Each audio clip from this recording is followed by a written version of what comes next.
Hello, I'm doing a book review, and the book I want to review is Alice's Adventures in Wonderland by Lewis Carroll. Now, this book is more commonly known by the title Alice in Wonderland. Now, this is a children's fantasy novel which was published in 1865. Now, the plot of Alice's Adventures in Wonderland, or Alice in Wonderland, whichever title you want to refer to the book as, is it's about this little girl named Alice who, in the beginning of the story, is with her older sister by this, river, and all of a sudden she sees this rabbit run right past her, and the rabbit is dressed in clothes and is actually talking, and she follows the rabbit down this rabbit hole, and she ends up in this fantasy world,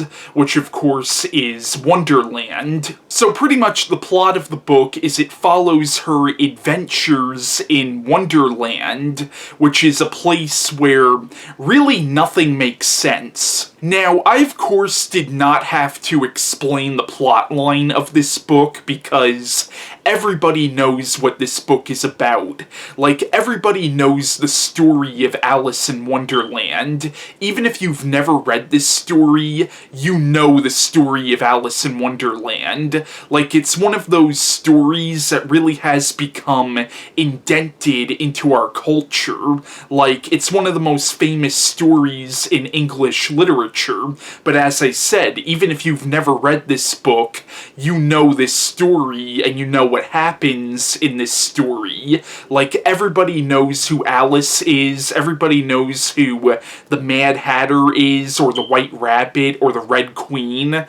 As I said, it's one of those stories that really has become a part of our culture now. Now, of course, this story was written over 100 years ago, but it's still read and talked about even today, and part of the reason why I think this story is still remembered even today is because the book really does have a very timeless writing style. I've read a couple of books that were written back during this time period, and a lot of them, you could definitely tell they were written back in the 19th century because of the way they're written, because writing styles change over time, but this book is written in a very timeless writing style. The way this book was written, it could have been written today. The writing style in this book really is very timeless, and I think that's part of why this story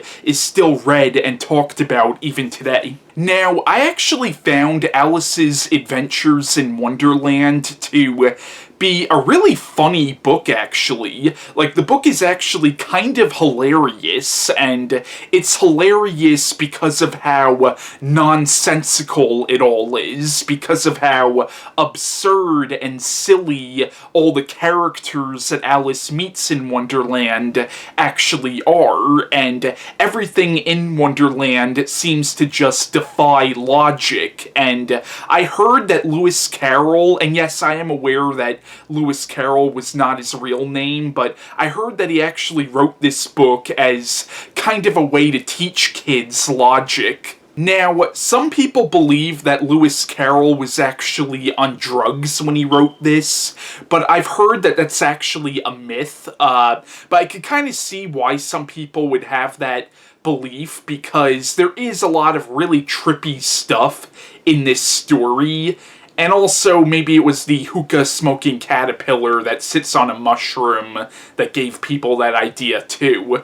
Now, the way I read a lot of this book is I read it really as a dream, because dreams make no sense at all. Believe me, I've had a lot of dreams that were very absurd and made little to no sense, and dreams really have no logic at all, because the whole book reads like a dream dream almost.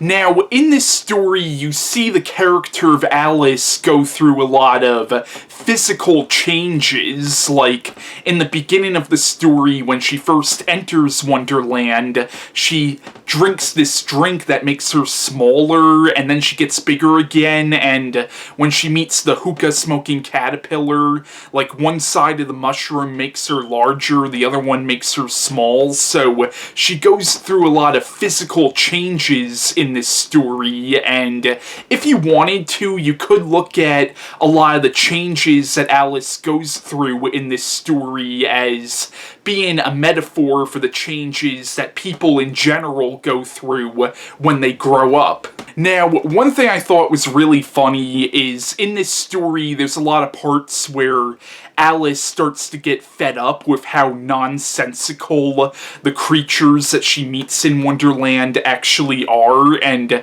there are parts of this story where she kind of flat out calls them stupid, which I thought was really funny.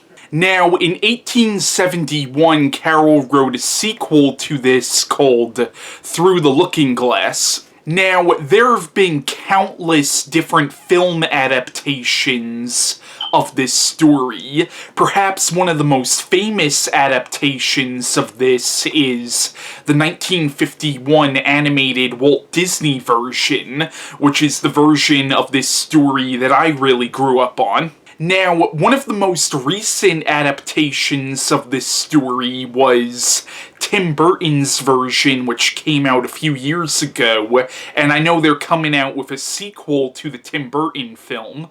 But yeah, that's my review on Alice's Adventures in Wonderland, a.k.a. Alice in Wonderland by Lewis Carroll, and if you haven't read this yet, I would definitely recommend checking this book out, and bye.